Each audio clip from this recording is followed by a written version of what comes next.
Hello students, एक और question की प्रैक्टिस करते हैं। और इस क्वेश्चन में भी केस प्रीमियम का रहेगा, लेकिन प्रीमियम एक से ज्यादा कॉल्स पर कॉल्ड किया जाएगा और फिर वो रिसीव भी होगा। तो अगर सिर्फ एक इंस्टॉलमेंट पे प्रीमियम का केस होता है तो वो हमने प्रीवियस वीडियो में उसकी प्रैक्टिस की थी। लेकिन अगर एक से ज्यादा इंस्टॉलमेंट पे अगर प्रीमियम मांगा जाएगा तो उसको किस तरीके से डील करेंगे, उस टाइप का क्वेश्चन आपके सामने प्रेजेंट है। आपकी बुक टीएस ग्रेवाल का क्वेश्चन नंबर 12। कहते हैं Bharat limited incorporate with capital of ₹2 lakh divided. Incorporated with capital का मतलब ये ऑथराइज्ड कैपिटल है। फिर कहते हैं ₹10 का ईच में उसको कन्वर्ट कर दिया, डिवाइड कर दिया। अगर आप ₹2 लाख की कैपिटल को 10 से डिवाइड करते हैं तो आपके नंबर ऑफ शेयर्स कितने निकल कर आ जाएंगे? Number of shares 20,000। ओके, तो मतलब कंपनी ने 20,000 शेयर्स में कन्वर्ट कर लिया है। कंपनी के पास मैक्सिमम 20,000 शेयर है जो वो पब्लिक को इशू कर सकती है। कहते हैं out of these 2,000 share were offered for subscription, इसको बोलते हैं इशूड। 20,000 शेयर आपने ऑफर किए पब्लिक को, and out of these 1,800 share were applied for and allotted. अब आपने 2,000 शेयर पब्लिक को ऑफर किए कि लो जी हमारे 2,000 शेयर खरीद लो ना। कंपनी कह रही है, कंपनी पब्लिक को बोल रही है कि हमारे 2,000 शेयर खरीद लो ना। तो उसमें से पब्लिक ने कितने शेयर परचेज किए? सब्सक्राइब कितने किए? Subscribed share 1,800। पब्लिक ने ओनली 1,800 शेयर ही परचेज किए। तो हम कहेंगे जितने शेयर परचेज हुए होंगे उतने से ही आपको सारा अमाउंट भी रिसीव हुआ होगा। इसको कहीं ना कहीं हम अंडर सब्सक्रिप्शन भी बोल सकते हैं। तो अनजाने में क्वेश्चन हम कर रहे हैं एक से ज्यादा इंस्टॉलमेंट पे प्रीमियम हो, लेकिन कहीं ना कहीं हम अंडर सब्सक्रिप्शन का केस भी इसको समझ सकते हैं मान के। अंडर सब्सक्रिप्शन का मतलब होता है कंपनी जितनी शेयर इशू करे, अगर सारे के सारे शेयर सेल ना हो तो हम उसको अंडर सब्सक्रिप्शन भी बोल सकते हैं। Okay, very good. लेकिन स्टिल क्या फर्क पड़ता है? जितने शेयर सेल होंगे, जितने लोग बाग खरीदेंगे, उतने हिसाब से आपको अमाउंट रिसीव होगा। भाई आप बेचने निकले हो 2,000 शेयर, लेकिन आपको शेयर कितने खरीदे जा रहे हैं? आपके 1,800। तो अमाउंट भी कितने शेयर का मिलेगा? आपको 1,800 का मिलेगा। तो एंट्री भी कितने शेयर से पास करोगे? 1,800 से पास करोगे। Okay, good. आगे बढ़ते हैं। कंपनी कहती है 3 पर शेयर इंक्लूडिंग प्रीमियम, ₹1 का इसमें प्रीमियम इंक्लूड है, वाज पेबल ऑन एप्लीकेशन। अच्छा ठीक है, एप्लीकेशन कंपनी एक इंस्टॉलमेंट बना रही है जिसको कंपनी ₹3 मांग रही है इंक्लूडिंग प्रीमियम, मतलब 2+1। उसके बाद कंपनी कह रही है 4 पर शेयर ऑन अलॉटमेंट, तो अलॉटमेंट पे कंपनी ₹4 मांग रही है जिसको कंपनी कह रही है इंक्लूडिंग प्रीमियम। यहां पे भी प्रीमियम इंक्लूड है, मतलब 3+1। फिर कंपनी कहती है 2 पर शेयर ऑन फर्स्ट कॉल, तो फर्स्ट कॉल पे कंपनी ने अपने ₹2 बनाए, एंड 3 पर शेयर ऑन फाइनल कॉल, और कंपनी एक और इंस्टॉलमेंट बना रही है फाइनल कॉल जिसपे भी कंपनी ₹3 मांग रही है। All the money was receive, सारा पैसा कंपनी को रिसीव भी हो गया। आपको जर्नल एंट्री बनानी है और साथ ही साथ आपको ये बैलेंस शीट में शेयर कैपिटल में भी ट्रांसफर करके दिखाना है। कोई प्रॉब्लम नहीं है, बड़ा सिंपल है। आपके पास 4 इंस्टॉलमेंट है तो एंट्री कितनी बनेगी? 8, क्योंकि एक इंस्टॉलमेंट की 2 एंट्री होती है, तो 4 इंस्टॉलमेंट की 8 एंट्रीज हो जाएंगी। ओके ओके, ठीक है ठीक है, ये तो समझ में आ गया सर। अब क्या करना है इसके बाद? तो मैंने कहा जर्नल एंट्री को बनाना है। स्टार्ट करते हैं। तो सबसे फर्स्ट आपको जर्नल एंट्री का फॉर्मेट बनाना पड़ेगा। डेट, पर्टिकुलर्स, एलएफ, डेबिट और क्रेडिट, ये आपने फॉर्मेट बना दिया। अब हमें क्वेश्चन को लिखना स्टार्ट करना है। तो देखो बच्चों, फर्स्ट एंट्री नंबर 1, ये सॉल्यूशन स्टार्ट हो गया है। जैसे कि मैंने आपको प्रीवियस वीडियो में भी बताया, क्वेश्चन कुछ भी हो, एंट्री तो एक ही है जो बनती आ रही है, और 100 क्वेश्चंस भी करोगे ना तो एंट्री सेम ही बनेगी। जैसे इस क्वेश्चन में भी एप्लीकेशन पे सबसे फर्स्ट आपको अमाउंट रिसीव होता है, तो बैंक अकाउंट डेबिट, पहली एंट्री अमाउंट रिसीव करने की। ये अमाउंट क्योंकि आपको एप्लीकेंट से मिला है, चेक कर लो कि इक्विटी लिखा हुआ है, यहाँ पे सिर्फ शेयर लिखा हुआ है, तो अब इक्विटी आप नहीं लिखेंगे, आप भी लिखेंगे bank account debit to share application account. ये आप नरेशन लिखे, सॉरी अकाउंट लिखेंगे और साथ में नरेशन लिखेंगे, बीइंग एप्लीकेशन मनी रिसीव। आप कहोगे सर अमाउंट, मैंने कहा बाद में एंट्री बना लो। क्वेश्चन को बिना देखे सारी एंट्री बना देंगे, क्वेश्चन को देखो ही मत, एंट्री बनाते हुए चलो, अमाउंट बाद में डालेंगे। क्वेश्चन कोई भी हो, मैं तो कहता हूं भूल जाओ आपने वो क्वेश्चन पढ़ा है, दिमाग से निकाल दो। सिर्फ हमें ये पता है 4 इंस्टॉलमेंट है, application, allotment, first call, final call. 4 instalment की एंट्री क्या क्या बन सकती है वो बनाओ, और याद रखना एप्लीकेशन और अलॉटमेंट पे प्रीमियम भी है। ओके सर, जब एप्लीकेशन मनी को ट्रांसफर करेंगे तो share application account debit, to share capital, और साथ में क्योंकि इस बार तो कंपनी 2+1 का केस बना रही है, कह रही है एप्लीकेशन पे 3 रुपए, अभी 2 मिनट पहले पढ़ा था आपने, 2 रुपए ओरिजिनल और 1 रुपया कंपनी प्रीमियम, तो मतलब ऑनर तो सिर्फ 2 रुपए के हैं यहाँ पे, 1 रुपया तो कंपनी का प्रीमियम है, तो कैपिटल में 2 और साथ में आपको सिक्योरिटी प्रीमियम रिजर्व भी लिखना होगा जिसमें 1 रुपया लिखा जाएगा, security premium reserve account. Narration क्या लिखेंगे आप, बीइंग एप्लीकेशन मनी ट्रांसफर। हमेशा security premium reserve share capital के साथ लिखा जाता है, क्योंकि कैपिटल में ओनर का पैसा और उसके साथ जो एक्स्ट्रा पैसा आया वो कंपनी का प्रॉफिट, जो कि सिक्योरिटी प्रीमियम रिजर्व के नाम से लिखा जाता है। तो हमने ये 2 एंट्री पास कर दी। एंट्री नंबर 3 पे आओ। अब हमें क्या करना है, अलॉटमेंट को ड्यू करना है। चलो जी अलॉटमेंट को ड्यू करते हैं। ड्यू की एंट्री क्या सिखाई थी बच्चों, share allotment account debit. Allotment को ड्यू करते हैं तो अलॉटमेंट डेबिट हो जाता है। एप्लीकेशन पे सिर्फ पहली एंट्री रिसीव की बनती है, बाकी हर बार पहले ड्यू फिर रिसीव। तो share allotment account debit to share capital. क्योंकि इस एंट्री पे भी हमारे पास प्रीमियम है तो आप लिख लेना to security premium reserve. Capital के साथ ही हमेशा लिखा जाएगा प्रीमियम। यहां पे एक तरीके से ऐसे भी देख सकते हो, यहां पे जो सेकंड एंट्री है वो यहां पे अलॉटमेंट पे ड्यू करते वक्त फर्स्ट एंट्री है, मतलब हर इंस्टॉलमेंट की 2 एंट्री है ना। तो जैसे एप्लीकेशन की दूसरी एंट्री अलॉटमेंट की पहली एंट्री होती है। देखो शेयर एप्लीकेशन की जगह बस अलॉटमेंट वर्ड आ गया, बाकी शेयर कैपिटल और सिक्योरिटी प्रीमियम।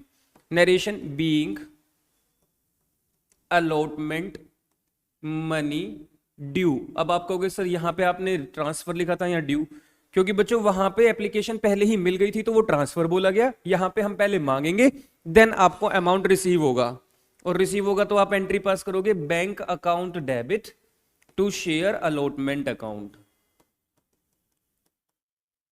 नरेशन लिखोगे बीइंग अलॉटमेंट मनी रिसीव। आपको अलॉटमेंट मनी रिसीव हो जाएगी। Very good. तो ये हमने अलॉटमेंट को ड्यू किया और उसके बाद हमने अलॉटमेंट को रिसीव कर दिया। इसके बाद अगर आप आगे बढ़ते हैं, अब आप एक चीज और ध्यान रखना बच्चों, अगर आप ध्यान से देखें तो मैं अभी क्वेश्चन की तरफ बिल्कुल ध्यान ही नहीं दे रहा हूं। क्वेश्चन से मेरा कोई लेना देना नहीं है। क्वेश्चन में क्या लिखा हुआ है, कितना अमाउंट आएगा, इससे मुझे कोई लेना देना नहीं है। मेरा लेना देना सिर्फ किस चीज से है कि एप्लीकेशन मनी क्वेश्चन में है तो एप्लीकेशन की 2 एंट्री क्या होती है, अमाउंट बाद में। अलॉटमेंट है, अलॉटमेंट की क्या एंट्री होती है, इसके बाद अभी फर्स्ट कॉल और फाइनल कॉल भी है। तो मैं करता हूं फर्स्ट कॉल की एंट्री बनाता हूं। एंट्री नंबर 5 के लिए एंट्री बनाता हूं। शेयर फर्स्ट कॉल को ड्यू करो, share first call account debit. और बच्चों फर्स्ट कॉल से रिलेटेड तो कोई एडजस्ट वो क्या कहते हैं प्रीमियम भी फर्स्ट कॉल पे तो नहीं है, तो बस share first call account debit to share capital account being first call due. इसके बाद फर्स्ट कॉल रिसीव हो जाएगी तो bank account debit to share first call account. Narration being first call money receive. इसके बाद सिंपल, फिर आप final call, पहले फाइनल कॉल को ड्यू करो, share final call account debit to share capital account being final call due. आप भी अगर साथ साथ बना रहे हो तो आपको समझ में आ रहा होगा फाइनल कॉल ड्यू। इसके बाद फाइनल कॉल को रिसीव करते हैं, bank account debit to share final call account being final call receive. Question क्या कह रहा है, क्वेश्चन कब कह रहा है, मतलब ही नहीं है। मतलब तो अब आएगा अमाउंट से। अब तक तो जब तक क्वेश्चन चल रहा है तब तक क्वेश्चन का बस ये पकड़ लेना कि क्वेश्चन में इंस्टॉलमेंट कितनी है और उसके हिसाब से एंट्रीज कितनी पास करनी है। अमाउंट तो बहुत बाद का केस है। चलिए अब अमाउंट डाल के देखते हैं। आओ जरा क्वेश्चन को देखो। क्वेश्चन कह रहा है 1800 शेयर, जितने सब्सक्राइब हुए शेयर उतनों से अमाउंट डलेगी। 2000 तो कंपनी सेल करने निकली थी, पैसा तो 2000 के हिसाब से नहीं आया, अमाउंट तो कितने के हिसाब से 18, तो 1800 की पहले 3 में मल्टीप्लाई करो, एप्लीकेशन 3 रुपए की कंपनी ने मांगी, तो 5400 5400। अब इस 1850 ये जो 5400 रुपीज हमें मिले, इसमें से सिर्फ 2 ही रुपए कैपिटल पे थे, 1 रुपया तो कंपनी ने प्रीमियम मांगा था, तो 18 2 जा 36, 3600 कैपिटल और 1800 रुपीज का security premium reserve. Very good. अगर आप अलॉटमेंट देखोगे तो कितने रुपए की है, 4 रुपीज की, जो कि 3+1 के हिसाब से है। हमने कहा अलॉटमेंट पे कंपनी ने 4 के हिसाब से 18 4 जा 72 रुपीज मांगे, 7200, 3 रुपीज ऑनर के और 1 रुपया प्रीमियम, तो फिर से वही 5400 और 1800। क्योंकि क्वेश्चन में लिखा है कि सारा अमाउंट ड्यू और रिसीव हुआ, तो बैंक में कंप्लीट अमाउंट आ गया, तो अमाउंट कंप्लीट 7200 कंपनी को मिल गया होगा, तो 7200 7200। तो ये बच्चों हमारी कितनी एंट्री हो गई, 4, और उनके अमाउंट भी हमने ट्रांसफर कर दिए। अब लास्ट की 4 एंट्री पर आ जाते हैं, जिसमें हमारे पास फर्स्ट कॉल और फाइनल कॉल लिखी हुई है। अब जल्दी से देख लेते हैं, फर्स्ट कॉल 2 रुपए की है, फाइनल कॉल 3 रुपए की है, ठीक है। तो 1800 शेयर थे, 18 2 जा 36। ओके ओके, सॉरी, वापस आओ, थोड़ा सा वापस आओ, हाँ जी। 18 2 जा 36, 3600 3600, तो ये भी 3600, अमाउंट तो 2 एंट्री में सेम ही जाता है, 3600। और ये कहते हैं फाइनल कॉल कितने रुपए की है, 3, तो 18 3 जा 54, तो ये 5400 5400 5400 5400। Very good. ये हुआ हमारा जर्नल एंट्री का काम पूरा। क्वेश्चन ने बैलेंस शीट भी बनाने को बोला है, वो भी अभी मैं बना के दिखाऊंगा आपको, लेकिन फिलहाल क्वेश्चन में एंट्री वाला काम हमारा पूरा हो गया, जर्नल एंट्री वाला। ये आपके सामने जर्नल एंट्री लिखी हुई है, लो जी थोड़ा सा और उधर को लगा लेते हैं इसको। तो जर्नल एंट्री 4 इंस्टॉलमेंट की ये है, और उनका अमाउंट इस तरीके से हमने ट्रांसफर कर दिया। ध्यान रखना, सब्सक्राइब जो किया जाता है वही कैपिटल है, असली में कैपिटल उसी से जनरेट होती है जो शेयर कैपिटल जनरेट हो रही है। क्वेश्चन ने कहा है बैलेंस शीट भी बनाओ, तो सबसे फर्स्ट आपको बैलेंस शीट, कंपनी की बैलेंस शीट का फॉर्मेट बनाना होगा, और कंपनी की बैलेंस शीट का फॉर्मेट होता है पर्टिकुलर्स, नोट्स नंबर और अमाउंट। अब इसमें जो हमें इंफॉर्मेशन डालनी है, तो सबसे पहले आपको लिखना होगा यहाँ पे point number 1, equity, capital letter में इक्विटी एंड लाइबिलिटी, ये आपको पहले लिखना होता है। इसके बाद आप लिखेंगे point number 1, share holders fund. ये लिखने का तरीका है, आप इसको हर बार ऐसे लिखेंगे, आप अपने टीचर से भी मालूम कर लेना, कहीं भी पूछोगे कहीं भी देखोगे, तो सबसे पहले अगर कंपनी की बैलेंस शीट बनाओगे तो equity and liability main heading, और उसमें लिखोगे आप शेयर होल्डर फंड। और अब जब शेयर होल्डर फंड लिख दोगे तो इसमें आपका पॉइंट आएगा शेयर कैपिटल। क्वेश्चन ने हमसे पूछा था बताओ जी शेयर कैपिटल कितने रुपए होगी। देखो यहां ध्यान दो, कहते हैं जर्नलाइज और share capital in the balance sheet को शो करो, तो हमने कहा ठीक है जी, बैलेंस शीट में शेयर कैपिटल इस तरीके से लिखी जाएगी, बिल्कुल इस तरीके से लिखना, equity and liability, share holder fund, share capital. क्योंकि शेयर कैपिटल कितनी है उसको निकालने के लिए मुझे नोट नंबर बनाना होगा, तो मैं यहाँ पे लिखूंगा पॉइंट नंबर 1, मतलब मैं इसके लिए एक नोट्स वर्किंग बनाऊंगा, वर्किंग नोट बनाऊंगा, नोट नंबर में 1 लिखा, और वहां से ये अमाउंट कैलकुलेट करके लाऊंगा। तो नोट्स नंबर का भी अकाउंटिंग करते वक्त कंपनी में एक फॉर्मेट होता है, जो कि फॉर्मेट यहां बना हुआ है, नोट्स टू अकाउंट्स। और मैं पॉइंट नंबर 1 यहां से मैं शेयर कैपिटल की वैल्यू ढूंढने आया हूं। कैसे होगा अब जरा ध्यान से देखना, 3 स्टेप। सबसे पहले आप लिखेंगे यहां ऑथराइज्ड कैपिटल, बस सुनते रहना, अपने आप समझ में आता चला जाएगा सब। सबसे पहले आप लिखेंगे ऑथराइज्ड कैपिटल, इसके बाद आप लिखेंगे इशूड कैपिटल। हमेशा हेडिंग डालेंगे ऐसे, आप कहोगे सर नहीं हो क्वेश्चन में ये चीज, तो भी लिख के खाली छोड़ देना। और थर्ड में लिखना सब्सक्राइब्ड कैपिटल। ये 3 फॉर्मेट बनाना। अब जरा इसके अंदर चीजों को देखो कैसे फिल किया जाएगा। हमने स्टार्टिंग में बिल्कुल बताया आपको कि क्वेश्चन में कंपनी ने कितनी ऑथराइज कैपिटल है, तो क्वेश्चन में ऑथराइज कैपिटल लिखी हुई थी 2 लाख रुपीस को हमने जब नंबर ऑफ शेयर में कन्वर्ट किया तो 20,000 शेयर 10 का ईच, इस वजह से ऑथराइज कैपिटल कितनी है 2 लाख। तो हम यह लिखेंगे ऑथराइज कैपिटल में 20,000 shares at the rate ₹10 each. Question ने लिखा है ऐसा, टोटल मिला के हो गई 2 लाख और लाइन खत्म। ये हो गई ऑथराइज कैपिटल। यहां तक समझ में आया?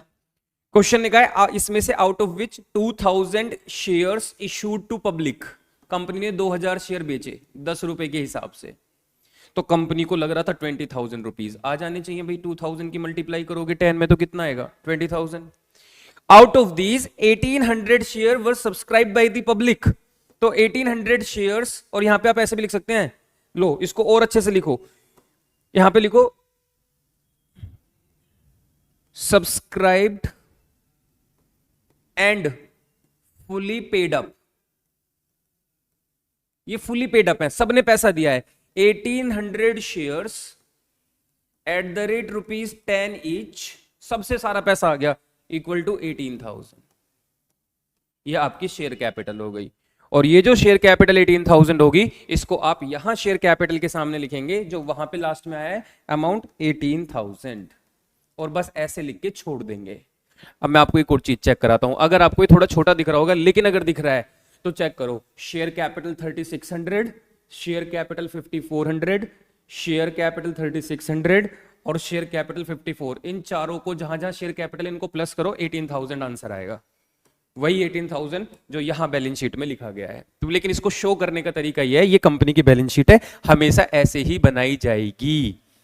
चलिए जी, मुझे उम्मीद है आपको ये 2 इंस्टॉलमेंट पे अगर प्रीमियम आ जाए और साथ में बैलेंस शीट भी आ जाए तो किस तरीके से उसको प्रेजेंट करोगे आपको समझ में आया होगा। हम मिलेंगे आपसे नेक्स्ट वीडियो में, अपना ख्याल रखना। अगर वीडियो पसंद आई तो अच्छे अच्छे से कमेंट करके बताना। जय हिंद, जय भारत।